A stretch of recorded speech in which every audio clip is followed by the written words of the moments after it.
안녕하십니까. 만화공인중개사의 저자 이용호입니다. 오늘은 공인중개사 법령의 중개실무 제21강 17 계약금 등의 반환 채무의 이행에 대해서 같이 공부하도록 하겠습니다. 계약금 등의 반환 채무의 이행은 제도의 취지가 참 좋습니다.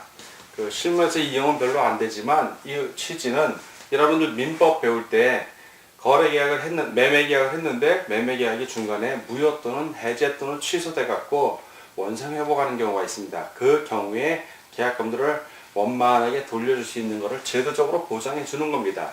자, 예를 들어서 갑이 매도인입니다. 자, 주택 매매에 있어서 갑이 자기 주택을 이제 파는 사람이고 을이 매수인입니다. 자, 갑과 을이 청약과 승낙에 의해서 갑은 팔겠다는 매도의 의사표시를 하고 을이 사겠다는 매수의 의사표시를 하고 계약금을 지불함으로써 계약이 이루어집니다. 자, 이렇게 성립이 되면 하나의 거래가 된 겁니다. 자, 이런 상황에서 이제 을의 그 다음 임무는 중도금을 줘야 될 것이고, 세 번째, 그리고 잔금을 줘야 됩니다. 자, 그러면 잔금 주는 날 갑 역시 동시이행 관계죠. 잔금 주는 날 소유권 이전 등기 물건을 넘겨주면 되는 겁니다. 자, 이런 일련의 과정이 벌어지는데, 예를 들어서 갑이 미성년자라서 계약을 취소한 경우에 그럼 원상 회복을 해야 됩니다. 서로가. 그럴 경우에는 자, 그러면 이미 지불한 계약금을 돌려만 주면 되는 거예요. 그 경우에는. 그런데 을이 중도금 이행을 안 해서 계약서에 위약금 기약이 있는 경우는 갑은 그냥 계약금을 위약금으로 받으면 되는 겁니다. 또한 을이 해제를 하는 경우에, 아니면 또 갑이 해제를 하는 경우에 서로 배액을 주고 계약을 해지할 수 있습니다. 이 계약금 자체가 민법에서는 해약금으로 보기 때문에 계약금을 준 매수인이 매매 계약을 해지하는 경우에는 계약금을 안 돌려받으면 되는 것이고, 갑이 받은 경우는 배액을 주고 돌려주면 되는 겁니다. 이렇게 계약금 등을 반환 채무입니다. 누가 받을지 이 해제 또는 무효 취소되는 원인이 제공한 사람에 의해서 반환 채무를 받을 사람이 누가 될지 모르지만, 일단 이 계약금들을 돌려줘야 되는 경우에 있어서 그 이행을 보장하는 제도를 얘기하는 겁니다. 그래서 계약금 등이라고 합니다. 계약금 딱 나오진 않고, 계약금 등이라는 건 뭐냐면 여기 있는 계약금, 그 중도금, 잔금, 이 세 가지를 다 합칠 수도 있고 그 중에 하나일 수도 있는 상황을 얘기하는 겁니다. 자, 이런 경우에 이제 거래 계약이 체결되고 계약금이나 중도금을 이제 갑이 수령을 할 수도 있습니다. 그런데 일정한 사유로 계약이 해지된 경우에, 자, 만약에 중도금까지 지불한 상태에서 을이 계약을 해지했습니다. 그러면 갑은 계약금만 받고 중도금을 돌려주면 되는 겁니다. 그런 식으로 이제 일을 처리하는데, 갑 입장에선 이미 계약이 이행이 된 거니까 끝까지 진행을 해 주십시오 라고 진행을 해도 상관이 없습니다. 그러면 을의 입장에서는 부득이한 사정이 있어서 계약을 해제해야 되는데, 그럴 경우에 원만한 해결을 위해서 계약금 반환 채무의 이행을 어떻게 하냐면, 자, 이 경우에 이제 중개업자가 가운데서 중개를 한 경우입니다. 중개업자가. 자, A라는 중개업자가 가운데서 매도 의뢰를 받고 매수 의뢰를 받아서 계약을 성립시켰습니다. 그런 경우에 계약금 등의 반환 채무의 이행에서는 중개업자 본인의 이름 또는 대통령령, 즉 시행령, 공인중개사 법률 시행령에서 정한 예치 명의자의 이름으로 금융기관 등에다가 예치를 할 수 있습니다. 그럼 계약금을 거기다 예치를 해요. 금융기관에다가. 금융기관 등입니다. 이런 곳에 계약금을 예치했다가 나중에 그 계약금을 돌려받을 권리가 있는 사람에게 중개업자하고 예를 들어서 이 상황에서 계약금이 요 계약금을 중개업자 이름으로 예치한 상황에서 을이 계약을 해지했어요. 그래서 갑이 계약서에 위약금 조항을 넣어서 계약금을 가져갈 상황일 경우에는 을과 갑이 같이 금융기관에 가서 이 계약금을 받아가면 되는 것이고, 반대로 미성년자에서 취소한 경우에는 을이, 매수인이 이 돈을 찾아가면 되는 겁니다. 그 중개업자와 같이. 그게 바로 계약금 등의 예치제도의 핵심이 되는 거예요. 반환채무 이행을 보장하는 것이 방금 여기서 제가 얘기한 대로 중개업자 이름 또는 시행령에서 정한 예치 명의자 이름으로 예치를 하는 겁니다. 예치. 미리 은행에 둔다는 얘기예요. 미리 은행에 둬. 근데 이게 왜 거의 실무에서는 쓰이지 않냐면 이렇게 계약금을 예치하는데 그 중개업자가 어떤 의미가 있냐면 이 돈을 나중에 돌려줘야 되는 것이기 때문에 중개업자는 금융기관 등 또는 보증회사에다 이 예치 금액만큼의 보증보험에 가입을 해야 됩니다. 돌려준다는 걸 확실히 보장을 해줘야 되는 거예요. 왜? 중개업자가 갖고 도망갈 수도 있다 해갖고 그거는 내용이 없지만 보증을 해야 됩니다. 그러면 돈을 내야 된다는 얘기예요. 보증한다는 얘기예요. 여기서 예치 금액이 1억이라면 보통 보증보험은 0.5% 정도 됩니다. 그러면 50만 원 정도를 드려야 되는데 이걸 누가 부담하냐? 그러니까 이 경우에 매수인 권리를 취득하는 쪽에서 부담하는 겁니다. 매수인 입장에서는 중개 수수료도 줘야 되고 나중 시세세 등록서 줘야 되고 이 돈까지 지불을 하려면 비용이 너무 많이 들기 때문에 실무에서는 거의 안 합니다. 그러나 이 제도의 취지는 참 좋은 거고 그리고 이 반환채무의 이행을 보장하기 위해서 하는 것이 바로 계약금 등의 예치제도라고 합니다. 그래서 계약금 등의 반환채무를 이행하기 위해서 만든 제도가 예치제도예요. 예치. 자, 예치제도. 이 예치제도는 결국 미국 같은 경우에 이제 부동산 매매 거래를 할 때 에스크로우 제도라고 해갖고 계약의 이행 대행업입니다. 이건 아주 토탈 종합적 법률부터 금융까지 완벽하게 처리해주는 시스템입니다. 자, 이런 에스크로우 제도를 좀 계약의 이행 대행업과 비슷한 유사한 제도를 도입을 했는데 이것은 예상하지 못한 매도인 또는 매수인의 손해를 미연에 방지하고자 도입된 제도입니다. 자, 이 제도에 대해서 좀 더 자세하게 알아보도록 하겠습니다. 자, 예치제도, 계약금 등의 예치제도입니다. 그러니까 계약금 등의 반환채무 이행, 법률의 제목은 이렇게 되어 있고 실제 안에서 규정하는 제도는 계약금 등의 예치제도입니다. 계약금 등을 미리 매도인, 매수인 서로 이렇게 돈을 지불하는 게 아니라 미리 예치해 뒀다가 거래가 다 끝나면 준다는 얘기입니다. 자, 예치제도. 자, 그럼 계약금 등의 예치제도니까 예치할 수 있는 기간이 있을 것입니다. 자, 계약금 등이니까 계약금 등은 계약금, 중도금, 잔금을 의미한다고 그랬습니다. 자, 여기서 첫째. 예치할 수 있는 기간은 어디냐? 예치할 수 있는 기간. 돈을 넣을 수 있는 기간을 얘기하는 거예요. 첫 번째는 금융기관입니다. 금융기관. 은행을 생각하시면 돼요. 그래. 금융기관. 두 번째, 공제사업자입니다. 공제사업자. 주로 공제사업은 협회에서 합니다. 자, 공제사업자. 세 번째는 신탁회사입니다. 신탁회사. 신탁업자가 아니라 신탁회사입니다. 요 세 군데다가 돈을 예금을 들 수 있다는 얘기예요. 미리 둔다, 예치를 할 수 있는 겁니다. 자, 보면은 여기서 시험 문제에 뭐가 잘 비해 딱 세 개고 예치하는 거니까 우리가 요 전 시간에 배웠던 거 업무 보증, 손해보상에 대해서 업무 보증하는 거 그 업무 보증 기간하고 비교하는 문제가 잘 나요. 그럼 요 타이밍에서 한번 업무 보증하는 기간, 보증 기간이라고 그러죠. 보증하는 기간 한번 또 복습하는 의미로 한번 끌어내겠습니다. 첫 번째, 업무 보증하는 방법이 세 가지잖아요. 하나는 보증보험에 가입하는 거, 공제에 가입하는 거, 공탁하는 거.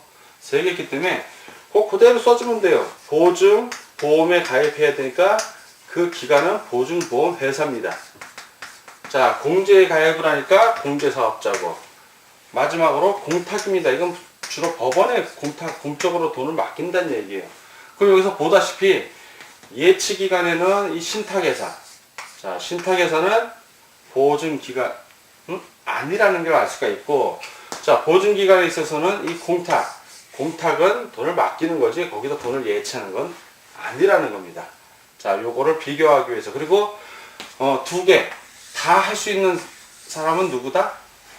두 개 다 할 수 있는 기관은 공제사업자입니다. 협회는 예치도 할 수 있고 업무 보증도 하는 역할을 합니다. 자, 이렇게 비교하는 걸 했고, 자, 그럼 계약금 등의 반환 채무를 이행을 어떻게 보장하냐? 자, 이제 반환 채무의 이제 보장, 어떤 식으로 이거를 이행을 보장할 것인가? 자, 첫 번째, 계약금 등을 예치 권고할 수 있어요. 계약금 등을 예치하라고 중개업자가 권고할 수 있습니다. 안전한 거래를 위해서 권고니까, 자, 권고사항 그러면 강제사항일까요? 안 해도 되는 사항일까요? 예, 안 해도 되는 겁니다. 중개업자가 예치 권고하시죠 그랬을 때 거래 당사자 갑과 을이 싫어요. 어느 한쪽이라도 싫다 그러면 이거는 할 수가 없는 겁니다. 예, 안 해도 또 안 하는 거에 대한 뭐 제재사항이 없어요. 왜? 권고를 하는 거지 강제로 해라 마라 하는 건 아닙니다. 자, 일단 예치 권고를 할 수 있고, 그리고 예치를 하기로 이제 두 당사자가 예스를 했을 경우에, 자, 그럼 예치 권고를 하는 거니까 누구 이름으로 이제 돈을 바꿀 것인가? 자, 이때 예치하는 기간은 방금 나왔어요. 자, 금융기관, 공제사업자, 신탁회사 등에 이제 예치를 하는데, 예치 명의자, 이름이 있어야 될 거 아니에요. 누구 이름을 할 것인지.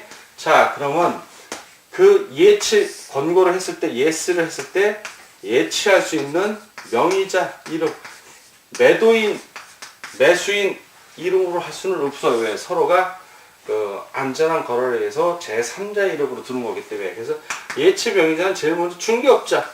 자, 중개업자 가능합니다. 그 다음에 대통령 영으로 공인중개사법 시행령에 이제 정한 사람들이 쭉 나오는데, 첫 번째는 금융기관입니다. 금융기관. 자, 은행법에 따른 금융기관이니까 은행을 얘기하는 것이고, 그 다음에 보험업법에 따른 보험회사입니다. 보험회사. 자, 그리고 자본시장과 금융투자업에 관한 법률에 의한 신탁업자. 아까는 신탁회사였고 여기는 신탁업자입니다. 신탁업자. 그리고 우체국 예금법에 의한 최신간섭, 우체국을 얘기하는 거예요. 최신간섭을 하면. 그리고 공제사업을 하는 자, 공제사업자를 얘기하는 것이고, 마지막으로 부동산 거래 계약금 등 이행 관련 전문업 회사가 있습니다. 자, 전문회사. 요렇게 이런 사람들의 이름으로 예치할 수 있는 겁니다. 그래서 중, 금보, 신체, 공전 이렇게 암기를 하는 것입니다. 왜? 문제 내기가 딱 편한 게 시험 문제 계약금 등의 반환 채무의 이행 보장을 하기 위해서 예치 권고를 할 수 있다. 예치 명의자로는 중개업자를 비롯하여 시행령에서 정한 사람 할 수 있는데, 다음 점 그에 해당하지 않는 사람은, 이렇게 나오면 지금 보기가 하나, 둘, 셋, 넷, 다섯, 여섯 개니까 이 중에 4개 넣고 공탁 기간이라든가 다른 거 하나 살짝 넣어주면 헷갈리기 딱 좋습니다. 자, 이렇게 예치 명의를 하는 것이고, 자, 계약금 등이 이제 우선 수령할 수 있는 경우가 있어요. 뭐 계약을 해지하면 매도인이 해소하든 매수인이 해소하든 해제하는 경우에는 상대방이 이제 계약금을 수령해 갈 수 있는데, 자, 그런 경우에는 보증서를 돈을 받아갈 권리가 있는 사람입니다. 받아갈 권리가 있는 사람이 보증서를 발급받아갖고 예치 명의자, 자, 중개업자부터 해서 금보신체 공전에 해당하는 사람들에게 보여주고 예치 명의자하고 같이 이 예치기관, 금융기관, 공제사업자, 신탁회사 여기를 찾아가서 돈을 찾아오면 되는 겁니다. 자, 이 보증서는 뭐냐면 계약금 등의 반환을 보증하는 보증서입니다. 이게. 자, 이 보증서 발행기관은 누구냐? 금융기관 또는 보증보험회사입니다. 보증보험회사. 자, 여기서 보증보험회사를 잠깐 이렇게 길게 써준 이유는, 보증보험회사는 예치명의자 없어요. 여긴 보험회사일 뿐입니다. 보험회사. 이건 보험회사고, 보증보험회사는 예치명의자가 없습니다. 근데 금융기관은 자, 예치기관에도 들어가고 예치명의자에도 들어가고 보증서 발급에도 다 들어갑니다. 그러니까 보증기관 같은 경우는 시험 문제 답으로 나올 확률이 거의 없죠. 이거는 다 들어가니까. 이제 보증보험회사는 보증서를 발급할 뿐이지 예치명의자는 아니고, 자, 그럼 예치명의자에는 요런 사람들이, 요런 기관들이 있다는 걸 반드시 여러분들이 기억을 해 주셔야 됩니다. 자, 보증서 발행기간은 금융기관하고 보증보험회사라는 거, 보증서 발행기간하고도 관련해서 시험문제 지문도를 낼 수가 있습니다. 여러 이제 금융기관, 보증보험회사, 신탁회사, 신탁업자, 최신가서 이런 걸 거기 지문을 쭉 주고 위 기억용의 득을 리을 미용 중에서 보증서, 계약금 등의 예치명의 시 계약금 등의 반환을 보장하는 보증서를 발행할 수 있는 기간만 모은 것은 그러면 금융기관하고 보증보험회사를 골라야 됩니다. 여러분들이 어떤 식으로도 문제가 나오기 때문에 원리만 알면 됩니다. 자, 그러면서 다시 마무리하는 의미로 요 예치제도에 있어서 정리하는 의미로 좀 정리를 좀 싹 하고 다음으로 넘어가도록 하겠습니다. 자, 예치 기간, 계약금 등의 반환 채무의 이행을 보장하기 위해서 하는 제도가 계약금 등의 예치제도라고 그랬는데, 자, 그럼 예치할 수 있는 기간, 자, 어떤 기간에다가 돈을 맡기냐 이겁니다. 자, 예치 기간은 아까 말한 세 가지. 금융기관. 두 번째는 공제사업자, 협회입니다. 주로 협회에서 하니까. 세 번째는 신탁회사입니다. 신탁회사. 자, 예치기간이 있고, 이제 예치명의자. 자, 은행에 통장에 돈 넣을 때 통장에 이름으로 넣는 사람. 자, 예치명의자. 예치명의자는 일단 중개업자입니다. 중개업자. 제3자니까 중개업자는 공정중개 의무가 있지 않습니까? 중개업자가 있고, 그 다음에 금융기관, 그리고 보험회사, 신탁업자, 최신간서, 자, 그리고 공제사업자, 그리고 전문회사가 있습니다. 근보신체, 공정, 중개업자를 포함해서 예치 명의자고, 마지막으로 이제 보증서 발행 기간. 자, 보증서 발행하는 기간. 자, 보증서 발행 어디서 한다? 금융기관이 있었고요. 플러스 금융기관 또는 어디? 보증보험회사입니다. 보증보험회사. 자, 이 보증보험회사 바로 업무 보증 설정하는 그 회사입니다, 이게. 자, 요렇게 계약금 등 반환 채무 이행의 핵심은 요 세 가지고, 요 다음으로 이제 시험 문제 잘 나오는 게 뭐냐면, 이제 중개업자 이름으로 예치했을 때, 자, 여기 중개업자 명의 이름으로 예치했을 때, 그때의 경우입니다. 자, 중개업자 이름으로 어떤 경우 예치가 되냐면, 거래 당사자 갑이 있고 을이 있습니다. 자, 그 사이에 중개업자가 있을 경우에 매도 의뢰, 매수 의뢰를 해서 거래가 이루어지는 경우에 거래 당사자 갑과 을이 중개업자에게 중개업자 이름으로 명의로 금융기관에 예치할 걸 의뢰하는 경우입니다. 자, 이럴 경우에는 중개업자는 그 예치 금액에 대한 갑과 을의 동의 방법이라든가 아니면 반환 채무 이해에 소요되는 실비, 그걸 누가 낼 건지 주로 을이 내야 되는 겁니다. 을이. 실비 또 그밖에 거래 안전을 위한 여러 가지 사항을 약정을 해야 됩니다. 약정을 해서 중개업자가 그 계약금 등을 예치를 했어요. 자, 중개업자 이름으로. 그럼 중개업자 이름으로 예치했다더라도 이 돈은 중개업자 돈이에요? 이 두 사람의 돈이에요? 지금 이 두 당사자의 돈이죠. 이 사람의 돈이 아니니까 중개업자 본인이 갖고 있는 예치금, 이 예치금이 중개업자가 자기가 소유한 금융하고는 분리돼서 이건 보장이 돼야 됩니다. 분리돼서 관리가 되는 데죠. 자, 그래서 이 예치금은 분리 관리가 돼야 됩니다. 중개업자 본인의 중개업자 본인의 예치금하고는 분리돼서 계약금 등은 따로 관리가 돼야 될 것이고, 자, 그리고 이러한 예치금 등, 계약금 등은 예치한 금액은 갑이나 을, 거래 당사자의 동의 없이 중개업자가 인출할 수는 없게 보장을 해야 됩니다. 그러기 위해서 갑과 을에게 그런 보장을 하기 위해서 중개업자가 뭘 해야 된다? 바로 그 계약금 등에 해당하는 돈만큼을 보증보험, 자, 보증보험에 가입하든가 아니면 공제에 가입을 해야 됩니다. 공제 가입을 해야 되고, 또 그 돈만큼 안전하게 돌려주기 위해서, 자, 그럼 보증보험이나 공제는 아까 제가 얘기했듯이 일반적으로 보통 한 0.5%, 0.5%. 이 0.5%가 적은 것 같은데 큰 돈입니다.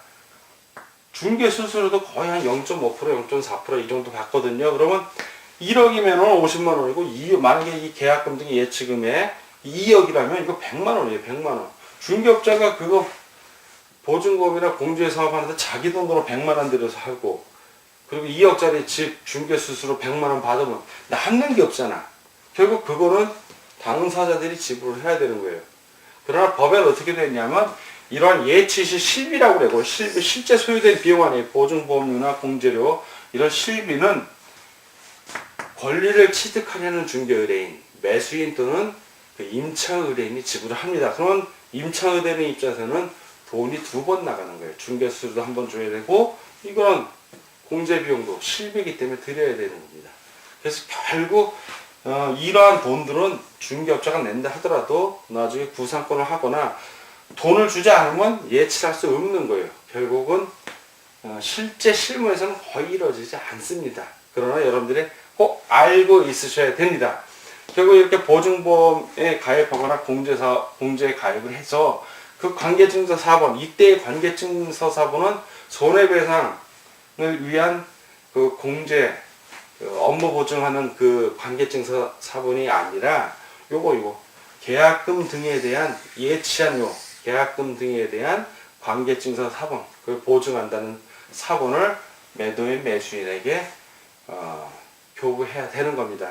거래계약 전일에도 예치한 경우에는 그렇게 해야 된다는 것입니다. 자, 결론적으로 계약금 등 반환 채무의 이행을 보장하기 위해서는 이 계약금 등을 예치할 수 있고, 그러나 이 예치할 수 있는 거지 예치하여야 한다가 아니기 때문에 이거는 중개업자가 응하지 않아도 상관이 없고, 반대로 중개업자가 권했을 때 거래 당사자가 응하지 않더라도 전혀 거래에는 상관이 없다는 것입니다. 그리고 예치기간은 금융기관, 공제사업자, 신탁회사고, 예치 명의자는 대부분 중개업자를 합니다. 그 외에 금보신체, 공전 이런 기관들이 있고, 보증서 발행은 금융기관 또는 보증보험회사에서 이 보증서, 계약금 등 반환을 받을 수 있다는 보증서를 발행해 줍니다. 그리고 중개업자 이름으로 예치를 했을 경우에는 그 계약금 등의 예치금은 중개업자 본인의 예치금과는 별도로 분리해서 관리가 돼야 되고, 그리고 그 중개업자가 독단적으로 찾을 수 없게 조치를 해야 됩니다. 그리고 그 예치금 등을 돌려주는 걸 보장하기 위해서 그 예치금, 계약금 등의 예치금에 대한 보증보험 또는 공제에 가입을 해서 그 관계증서 사본을 거래 당사자에게 교부하거나 또는 전자문서를 제공해주면 됩니다. 자, 이 보증과 관련된 실비는 일반적으로 매수인 즉 권리를 취득하는 쪽에서 그 실비를 부담할 의무가 있습니다. 자, 오늘은 공인중개사법령 제21강 계약금 등의 반환 채무의 이행에 대해서 같이 공부를 했습니다. 자, 공부하느라고 수고하셨습니다. 다음 시간에 뵙도록 하겠습니다. 감사합니다.